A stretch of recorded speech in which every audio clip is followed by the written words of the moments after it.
अस्सलाम वालेकुम जी, मेरा नाम है डॉक्टर तलहा और आप देख रहे हैं फॉरेक्स प्लेनेट। सबसे पहले उन लोगों का वेलकम जो इस चैनल पे आए हैं, और वो नए लोग जो पहली दफ़ा इस चैनल पे आए हैं वो इसे लाइक कर दें, सब्सक्राइब कर दें।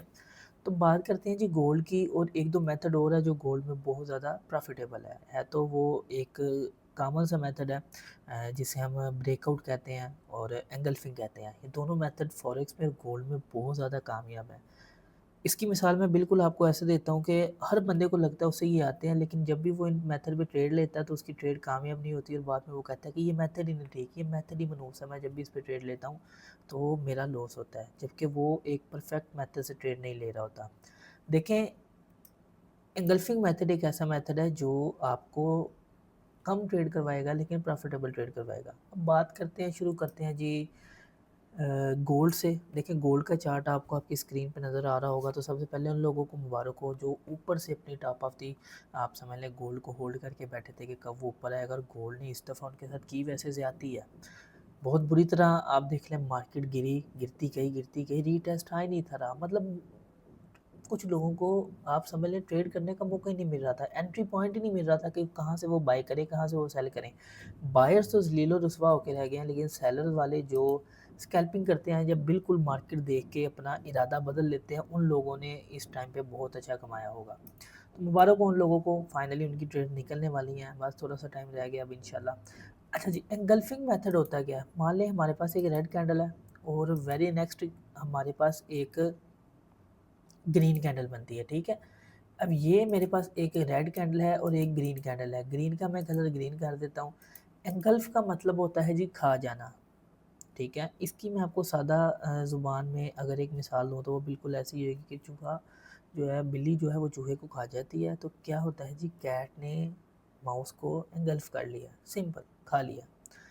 अब इसको समझने की कोशिश करते हैं। देखें, एंगल्फ होने के बाद हमारे पास एक रेड कैंडल है, ग्रीन कैंडल है। एंगल्फ होने के बाद या उनको माइनस प्लस करने के पास हमारे पास नेट गेन किस चीज़ का आ रहा है? नेट गेन कहते हैं हमारे पास पीछे क्या बच गया। देखिए, ये एक रेड कैंडल है और वेरी नेक्स्ट कैंडल अगर मैं ग्रीन की इसके ऊपर रख देता हूँ, जैसे समझ लें ये मेरे पास एक ग्रीन कैंडल है जो मैंने रेड के ऊपर रख दिया, ठीक है। अब अगर आप देखेंगे तो half of the body green candle की वो engulf हो चुकी है और रेड पूरी engulf हो चुकी है। जो नेट गेन हमारे पास आ रहा है वो एक ग्रीन कैंडल है।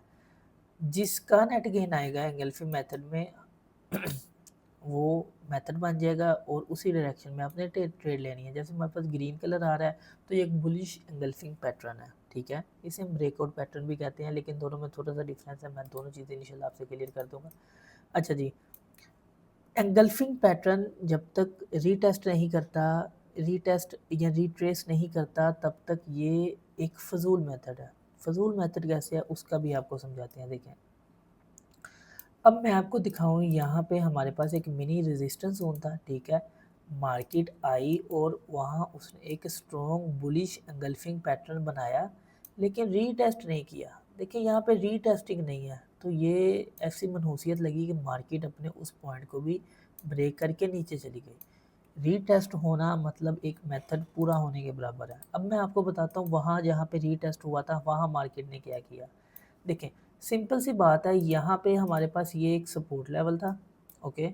मार्केट ने इसको ब्रेक किया, ना सिर्फ ब्रेक किया बल्कि 4-5 घंटे के बाद आके रीटेस्ट भी किया, और उसके बाद जो मूव आया वो आपके सामने है, $400 का। ऑन द अदर हैंड, यहाँ पे मार्केट ने एक बेरिश एंगल्फिंग पैटर्न बनाया और इस सपोर्ट को आके दोबारा से रीटेस्ट किया, और उसके बाद जो उसने मूव दिया वो सब भी आपके सामने है। थर्ड टाइम यहाँ पे हमारे पास अगेन मार्केट ने एक सपोर्ट लेवल को ब्रेक किया और नीचे से आके इसको रीटेस्ट किया, और उसके बाद भी हमें ऑलमोस्ट 100 से ज़्यादा डॉलर का मूव देखने को मिला। तो यूँ एंगल्फिंग मेथड खुद तो कामयाब नहीं है, लेकिन जब उसमें रीटेस्टिंग आ जाती है तो सोने पे सुहागा हो जाता है। अब बात मैंने आपको ये भी बता दी है कि जहाँ पे रीटेस्ट हुआ है वहाँ पे कैसा मूव आया, और जहाँ पे रीटेस्ट नहीं हुआ वहाँ पे कैसा मूव आया। एक और मिसाल देते हैं जी, ये एक सेलिंग की कैंडल थी, मार्केट ने इसको एंगल्फ किया लेकिन रीटेस्ट ही नहीं किया, और उसके बाद देख लें मार्केट दोबारा आ गई। जहाँ पे भी रीटेस्टिंग आ जाएगी आप समझ लें मार्केट का ट्रेंड बदल चुका है, मार्केट अपने दूसरे मूव में जाने लगी है। अब बातें हैं जी गोल्ड पे। देखिए यहाँ पे हमारे पास एक बहुत ही अच्छा सपोर्ट लेवल था, ठीक है? ये एक सपोर्ट लेवल था। सॉरी, हम ऐसा करते हैं डेली से शुरू करते हैं ताकि कुछ और चीज़ें जो हमारे ज़हन में हैं वो भी क्लियर हो जाएँ। देखिए ये एक डेली का टाइम फ्रेम है और यहाँ पे मैंने आपको बताया था कि ये हमारे पास एक एरिया है, जब तक मार्केट इस सपोर्ट एरिया को रीटेस्ट नहीं करती तब तक हम बाय नहीं करेंगे।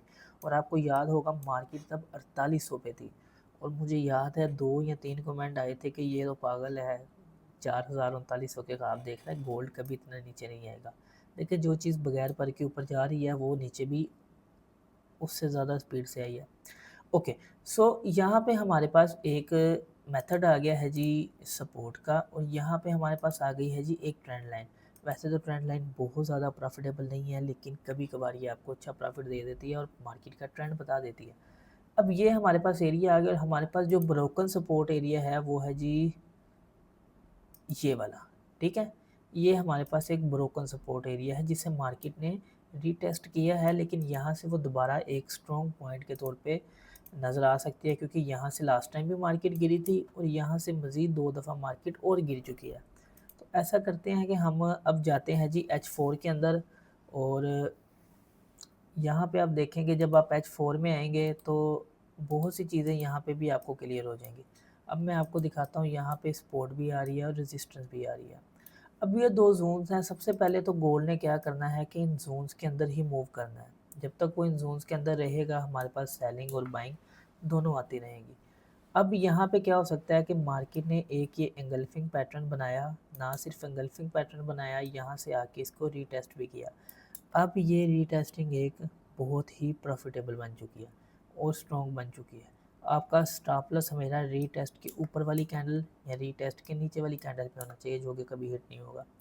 ओके, अब यहाँ पे मार्केट ने इसको रीटेस्ट भी कर दिया। अब यहाँ पे ये हो सकता है कि मार्केट अब इस एरिया के ऊपर आए। देखिए यही एक एरिया ख़तरनाक था। क्यों? क्योंकि यहाँ पे इसके पास सपोर्ट भी आ रही थी और यहाँ पे इसके पास रेजिस्टेंस भी आ रही थी।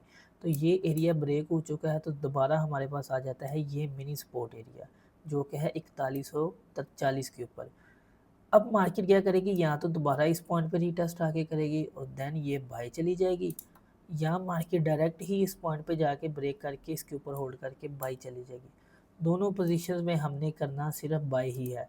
सेल कब करना है? अब सेल तब तक पॉसिबल नहीं है जब तक एक डेली H4 की कैंडल स्ट्रॉन्ग एंगल्फिंग बनाए और इस जोन के नीचे आके क्लोजिंग दे दे। जब तक मार्केट इस जोन के नीचे आके क्लोजिंग नहीं देगी आपने सेल नहीं करना, ठीक है? और आप सेल करेंगे भी तो कहाँ तक? बेहतर है कि आप बाई की तरफ ही रहें।